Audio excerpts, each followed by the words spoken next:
حضرت عبداللہ ابن عمر رضی اللہ تعالیٰ عنہ نے ایک روایت نقل فرمائی حضرت انس بن مالک رضی اللہ تعالیٰ عنہ نے فرماتے ہیں کہ ایک دن ہم دونوں آقا دو جہاں صلی اللہ علیہ وآلہ وسلم کے پاس بیٹھے ہوئے تھے۔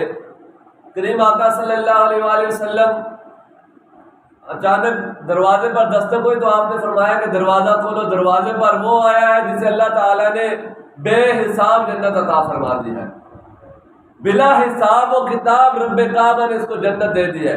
ابھی دروازہ کھلا نہیں تھا، دروازے کے پیچھے تھا بندہ۔ حضور علیہ السلام نے فرمایا کہ عبداللہ بن عمر دروازہ کھولو، دروازے کے پیچھے جو آنے والا ہے وہ شخص ہے جس کو اللہ تعالیٰ نے بلا حساب و کتاب جنت عطا فرما دی ہے۔ حضرت عبداللہ بن عمر فرماتے ہیں ہم نے دروازہ کھولا تو دروازہ کھلتے ایک شخص داخل ہوا جس کی داڑھی سے وضو کے پانی کے قطرے گر رہے تھے۔ وہ آقا کونین صلی اللہ علیہ وسلم کے پاس آیا اور نزدیک اور پاس بیٹھ گیا۔ کریم آقا صلی اللہ علیہ وسلم سے کچھ باتیں کی اور واپس چلا گیا۔ دوسرا دن وہی وقت ہے، وہی ٹائم ہے۔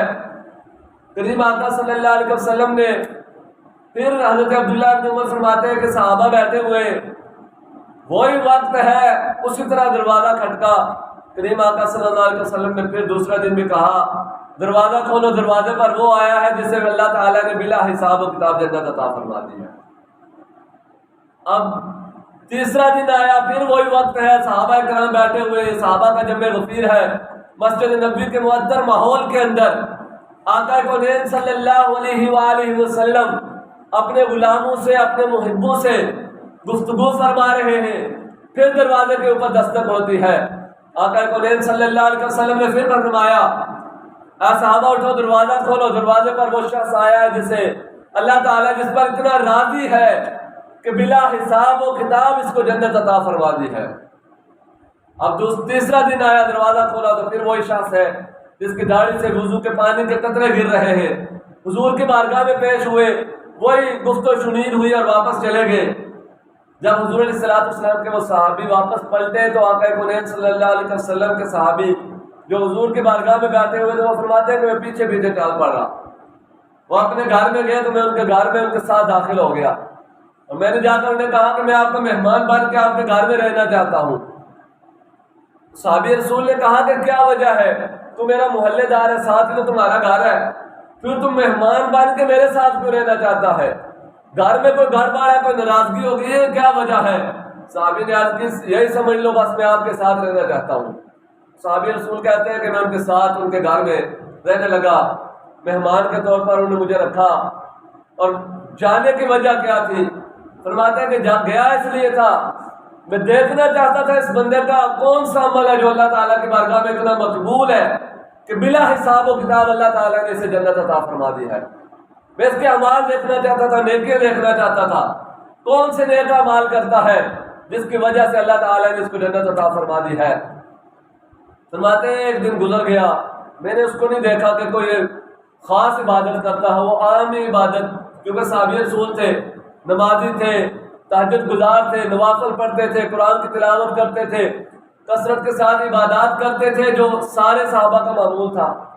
صحابی کہتے ہیں کہ ایک دن گزر گیا، میں نے دیکھا کہ عام معمول کے مطابق وہ عبادت تو کرتے ہیں لیکن خاص عبادت نہیں کر رہے جس کی وجہ سے میں کہوں کہ اللہ تعالیٰ نے شاید اس عبادت کی وجہ سے جنت دی ہو۔ اگر صرف نمازوں کی وجہ سے یا نیک اعمال کی وجہ سے، تہجد گزاری کی وجہ سے، نوافل کی وجہ سے اگر جنت عطا کرتا رب تو پھر مجھے بھی عطا کرتا، میں بھی تو یہ ساری عبادات کرتا ہوں۔ صحابی کہتے ہیں ایک دن گزر گیا، میں نے اس میں کوئی اور عمل نہیں دیکھا، بس یہی عبادات تھی اس کی۔ میں پھر رات کو اس کے پاس رہا، دوسرا دن بھی اس کے ساتھ گزرا، رات گزر گئی، حتیٰ کہ 3 دن تک میں اس شخص کے ساتھ رہا، میں نے اس کو کوئی خاص عبادت کرتے نہیں دیکھا۔ وہی جس طرح باقی صحابہ نمازیں پڑھتے تھے، قرآن پڑھتے تھے، عبادات کرتے تھے، نوافل پڑھتے تھے، تہجد پڑھتے تھے، وہ ساری عبادات میں بھی کرتا تھا، وہ بھی کرتے تھے، لیکن میں پریشان تھا کہ وجہ کیا ہے کہ اس شخص کو اللہ جل شانہ نے اتنا بڑا مقام اور منصب عطا کر دیا ہے کہ 3 دن تک آقا کونین صلی اللہ علیہ وسلم اس کے بارے میں بشارت دیتے رہے کہ وہ شخص دروازے پر آیا ہے جس کو اللہ تعالیٰ نے بلا حساب و کتاب جنت عطا فرما دی ہے۔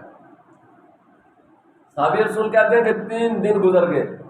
3 دن کے بعد میں نے ان سے سوال کیا، میں نے کہا کہ میں آپ کے پاس اس لیے آیا تھا آپ کے ساتھ مہمان بن کے اس لیے رہنا چاہتا تھا کہ میں دیکھوں آپ کون سا عمل کرتے ہیں جس کی وجہ سے اللہ تعالیٰ نے آپ کو جنت الاٹ کر دی ہے، جس کی وجہ سے اللہ تعالیٰ نے آپ کو بلا حساب و کتاب جنت عطا فرما دی ہے، کون سا آپ کا عمل ہے؟ لیکن میں دیکھ کر حیران ہوا کہ 3 دن سے میں نے نہیں دیکھا کہ آپ کوئی خاص عمل کرتے ہو، عام عبادات میری طرح جس طرح میں عبادات کرتا ہوں اسی طرح آپ کرتے ہیں، لیکن اللہ تعالیٰ نے آپ کو اتنا بڑا اجر، اتنا بڑا انعام کیسے عطا فرما دیا؟